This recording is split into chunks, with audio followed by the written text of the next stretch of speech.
J'ai commencé alors que je n'étais pas sûre de moi, pas forcément très bien dans mon corps et sans savoir ce que voulait dire synchroniser le souffle et le mouvement. J'ai commencé avec des doutes, mais l'envie de ne pas trop laisser parler dans ma tête la voix incessante qui nous dit que nous ne sommes pas assez, que ce n'est pas pour nous et que de toute façon, d'autres personnes font mieux.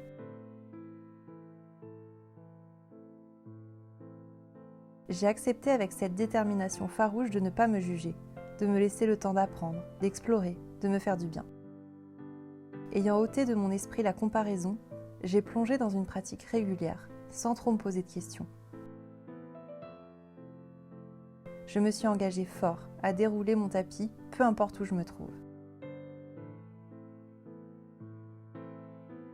Dès les premières séances, j'ai mesuré les bienfaits de ma pratique sur mon corps.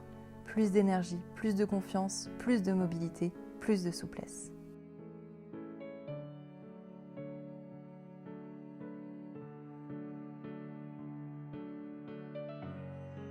La souplesse que mon corps était en train d'acquérir, je la retrouvais dans mon esprit.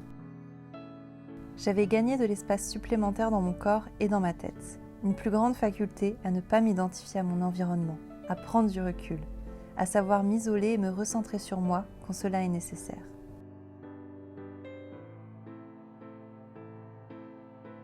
J'ai trouvé dans ma pratique une zone de refuge quand la vie bat trop vite, trop fort, ou que les vagues se montrent tout d'un coup gigantesques devant nous. On ne nous enseigne pas le trésor infini qui existe en nous. On ne sait pas qu'à l'intérieur de nous règne une zone de paix, où l'on peut se déposer, où personne ne peut nous déranger, où l'on peut trouver du réconfort et enfin souffler. Le yoga connecte le corps et l'esprit par le souffle, et par cette communion retrouvée, les portes de notre espace de paix s'ouvrent de nouveau. Notre société actuelle ne nous apprend pas cela. Nous sommes dans le faire, les autres, l'extérieur, l'action, prouver notre valeur, que l'on existe dans ce monde.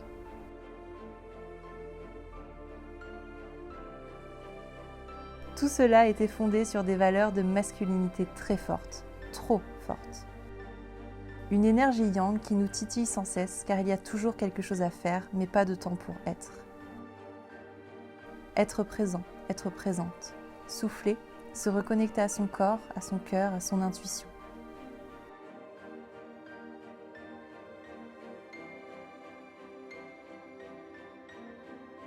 Le yoga est une pratique millénaire. Ce n'est pas une invention New Age ou une façon de faire cool sur Instagram après avoir mangé son avocado toast. Des textes magnifiques nous apprennent la philosophie du yoga, concernant la non-violence, l'abandon du mental et de l'ego, la bonté envers autrui. Un chemin si simple, si intemporel et bourré de bon sens.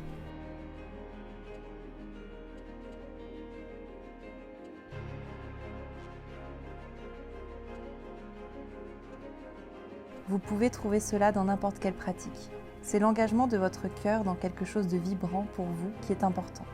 C'est le fait de commencer avec des doutes et de les remplacer avec du bien-être, du bonheur, du lâcher-prise qui est intéressant.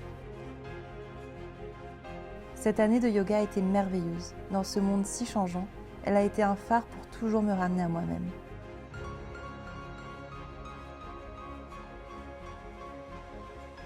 Je suis si heureuse de maintenant pousser ma pratique plus haut, plus fort, et de bientôt pouvoir être professeure et vous transmettre mon amour pour cette pratique millénaire. À bientôt sur le tapis. Namasté, Dhyan.